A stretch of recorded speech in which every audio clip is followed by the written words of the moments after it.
मेरे चैनल को सब्सक्राइब करें और बेल आइकन दबाकर भेड़ियों के झुंड का हिस्सा बनें।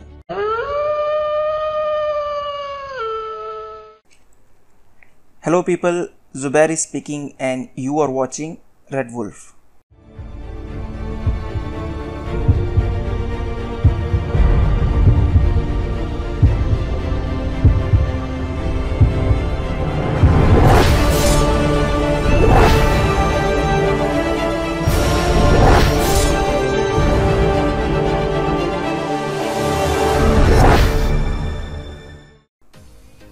आज मैं करने जा रहा हूं अपना पहला ट्रेलर ब्रेकडाउन। कल से लेकर आज तक पता नहीं कितने ट्रेलर रिलीज़ हो चुके हैं और समझ नहीं आ रही कि कौन सा ट्रेलर ब्रेकडाउन किया जाए। तो डीसी के फ़ैन होने के नाते मैंने सोचा कि जस्टिस लीग के ट्रेलर को तोड़ा जाए। और वैसे भी अगर आप डीसी के फ़ैन नहीं हैं, मार्वल के फ़ैन हैं, तो भी अगर आप ट्रेलर को देखेंगे तो आपको ट्रेलर ज़रूर पसंद आएगा। मैं कोशिश करूँगा कि shot bye shot, frame by frame trailer को लेके जाया जाए। तो अगर आपने अभी तक ट्रेलर को नहीं देखा तो आप पहले जाकर ट्रेलर देख लें, शायद आपको फिर समझ ही ना आए अगर आपने ट्रेलर देखा ही ना होगा। तो ट्रेलर का लिंक आपको डिस्क्रिप्शन में मिल जाएगा, आप वहां से जाकर ट्रेलर को देख लें पहले। तो चलिए फिर हम ट्रेलर की तरफ चलते हैं। ट्रेलर का जो सबसे पहला सीन है वो कुछ यूँ है कि एक बंदा जिसकी शक्ल नहीं दिखाएगी, वो किसी म्यूज़ियम या किसी बैंक वगैरह में, वो भी अभी सही नहीं पता कि वो बैंक है या म्यूज़ियम है, वहाँ पर आता है और वहाँ गार्ड्स को मारते हैं और वहाँ पर लोगों को बंदी बनाने लगते हैं। और अभी तक हमें ये भी नहीं पता कि वो वहाँ लेने क्या आया है। और तभी वहाँ पर हमारी वंडर वुमन की एंट्री होती है। अब इस ट्रेलर की जो ख़ास बात है वो ये है कि इस ट्रेलर को शुरू ही वंडर वुमन से किया गया, क्योंकि वंडर वुमन अभी कुछ अर्सा पहले ही लोगों को एक ब्लॉकबस्टर मूवी देकर आई थी। तो वो दरवाजे से नहीं आती। क्यों? क्योंकि उसे दरवाज़ा इस्तेमाल करना ही नहीं आता। वंडर वुमन वाली मूवी में भी वो खिड़कियाँ तोड़कर आती थी और अब भी वो वैसा ही किया है। जैसे ही वो अंदर आती है, लोग उस पर गोलियाँ चलाना शुरू कर देते हैं और वो गोली को स्लो मोशन में जाता हुआ दिखाते हैं। इसके बाद एक बंदा आकर वंडर वुमन के सर पर बंदूक का बट मारता है। अगर आप इस सीन को देखेंगे तो यकीन माने आप भी वो पेन फील करेंगे अपने सर में, जिस तरह वो उस बंदे ने आकर मारा था। लेकिन वंडर वुमन को उससे कोई फ़र्क ही नहीं पड़ता और वो उसे पंच मारकर दूर गिरा देती है। अब इसके बाद की जो कहानी है वो सुपरमैन के अराउंड ही घूमती है। लेकिन मज़े की बात यह है कि सुपरमैन इस पूरे ट्रेलर में कहीं भी नहीं नज़र आया। फिर एक सीन है मेट्रोपोलिस का, शायद जिसमें एक पुल पर सुपरमैन का बड़ा सा एस वाला लोगो लगा हुआ है।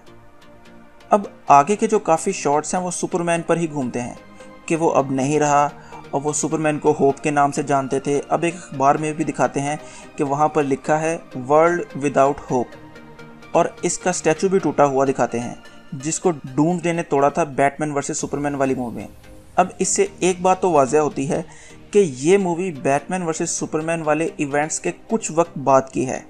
यानी अगर ये ज़्यादा वक्त बाद की होती तो इसका स्टैचू लोगों ने दोबारा बिल्ड कर दिया होता।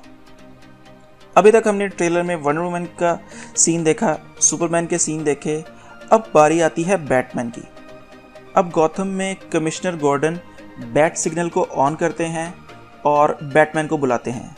और इसके बाद बैटमैन का एक सीन है जिसमें वो ऊपर बैठा एक बिल्डिंग पर किसी चीज़ का मुआयना कर रहा है और पीछे से न्यूज़ रिपोर्टर की आवाज़ आ रही है कि कहाँ है बैटमैन, क्यों नज़र नहीं आ रहा, कहाँ गया हमारा बैटमैन। तो इसका जवाब ये हो सकता है कि वो बाकी हीरोज़ की टीम को इकट्ठा करने में मसरूफ़ है, इसलिए शायद वो गॉथम को टाइम नहीं दे पा रहा। अब अगले शॉट पर जाने से पहले आपको थोड़ी डिटेल बता दूं मूवी से रिलेटेड। आपको शायद मदर बॉक्स का अभी तक पता लग ही गया होगा। तो टोटल 3 मदर बॉक्स हैं। पहला अमेज़न वालों के पास है, यानी वो थेमेस्केरा में है। दूसरा एटलांटिस में है, जिसकी हिफाजत एक्वामैन वगैरह कर रहे हैं। और जो तीसरा है वो साइबोर्ग के अंदर है। जिस तरह मार्वल की इन्फिनिटी वॉर में जेम्स है ना, थैनस जिसको इकट्ठा करने के लिए अपने बच्चों यानी ऑर्डर ऑफ थैनस को भेजेगा, उसी तरह यहाँ पर डार्क साइड भी ये बॉक्सेस को इकट्ठा करने के लिए स्टेफन वुल को भेजेगा। और जिस तरह एक जेम विजन के पास है, उसी तरह एक बॉक्स साइबोर्ग के अंदर है। अब ट्रेलर की तरफ वापस आते हैं। अब जो है स्टोरी घूम कर जाती है थेमेस्केरा की तरफ, जहाँ पर हिप्पोलिटा अपनी आर्मी को लेकर मदर बॉक्स के आसपास खड़ी है और उसे पता है कि कोई आ रहा है। और एक बूम ट्यूब ओपन होती है जिसमें से स्टेफन वुल्फ एंट्री मारता है।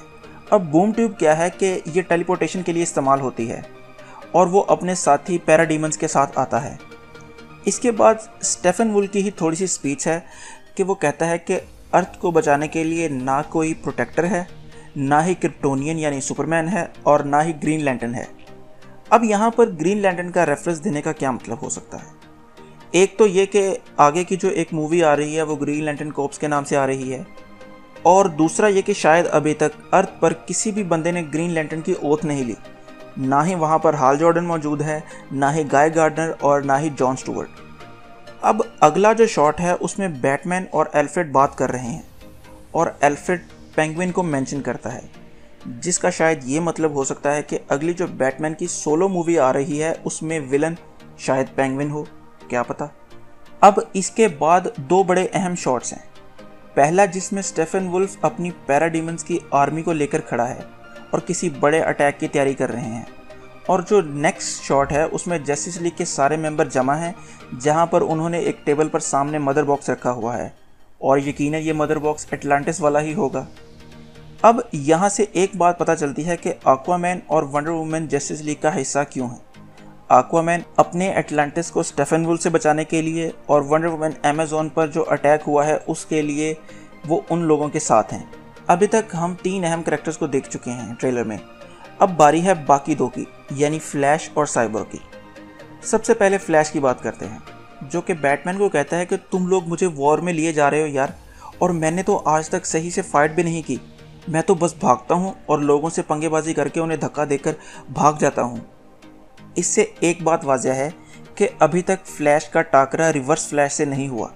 अगर हुआ होता तो वो ये बात ना कहता। इसके बाद उसका एक शीशे को अपनी उंगली से तोड़ने वाला सीन है, और उसके बाद उसी उंगली से वो वंडर वुमन की तरफ हवा में उड़ती हुई तलवार को फेंकता है, जिससे एक बात वाज़ह है कि इसका अपने ऊपर कंट्रोल काफ़ी है। अब बारी आती है साइबोर्ग की, जो कि बैटमैन की न्यू व्हीकल के अंदर मौजूद है, जिसका नाम शायद नाइट क्रॉलर है। वो उसके सिस्टम को हैक कर लेता है और एल्फ्रेड को कहता है कि यहाँ से आगे काम मैं संभाल लूँगा, तुम फिक्र ना करो। और तभी एक सीन में स्टेफन वुल्फ उसी नाइट क्रॉलर पर जंप मारता है और उस पर अटैक करता है। अब इसके बाद एक शॉट जिसमें वंडर वुमन, एक्वामैन, फ्लैश और साइबोर्ग एक जगह पर खड़े हैं, और वो जगह यकीनन मेट्रोपोलिस है, क्योंकि पीछे जो पुलिस की गाड़ी खड़ी है उस पर मेट्रोपोलिस लिखा हुआ है, और पीछे फूल पड़े हुए हैं, यानी ये सुपरमैन का मॉन्यूमेंट हो सकता है। और वो सब ऊपर की तरफ देख रहे हैं, जैसे उनके सामने कोई खड़ा हो। वो शायद सुपरमैन भी हो सकता है, और ये सीन आखिरी फाइट से पहले का हो शायद। अब इसके बाद पूरे ट्रेलर का सबसे बॉम्ब सीन आता है, जिसमें एक्वामैन एक पैराडीमन पर सर्फिंग करता हुआ आता है और उसे लाकर सीधा एक बिल्डिंग में मारता है और जंप करता हुआ खुद साइड पर निकल जाता है। यार, इन्होंने एक्वामैन को फुल टाइम गैंगस्टर लुक दे दी है। कॉमिक वाला तो इसके सामने बच्चा सा मासूम सा लगना शुरू हो गया। अब इसके बाद 2 आखिरी अहम सीन रह गए हैं। पहला, जब सब जिम गॉर्डन के पास जमा होते हैं, बात कर रहे होते हैं, और जब जिम गॉर्डन पीछे मुड़कर देखता है तो सब जा चुके होते हैं, और सिवाय दुनिया के तेज़ तरीन इंसान के, और वो भी उसके बाद निकल जाता है। और अब आखिरी सीन की तरफ आते हैं, जो कि सबसे ज़्यादा डिस्कस हुआ जा रहा है, जिसमें एल्फ्रेड किसी गाड़ी के साथ पंगेबाजियाँ ले रहा है, और तभी उसके पास जो ग्लास पड़ा हुआ है वो हिलने लगता है, और वो मुड़कर देखता है तो उसके सामने कोई खड़ा होता है, जिसे वो देखकर कहता है कि मैं तुम्हारा ही इंतज़ार कर रहा था, उम्मीद है अभी तक देर नहीं हुई। यहाँ वो उम्मीद का लफ्ज़ इस्तेमाल करता है, यानी होप, और होप को बोलते हुए वो उस लफ्ज़ पर काफ़ी ज़ोर देता है, और होप को शुरू ही से सुपरमैन के साथ जोड़ा जाता है। तो शायद ये सुपरमैन है। और कुछ लोगों का ये कहना है कि ये कोई ग्रीन लैंटर्न है, क्योंकि एल्फ्रेड की जब आंखों पर लगी हुई ग्लासेस में देखा है तो वहाँ पर एक हल्की सी ग्रीन लाइट नज़र आती है।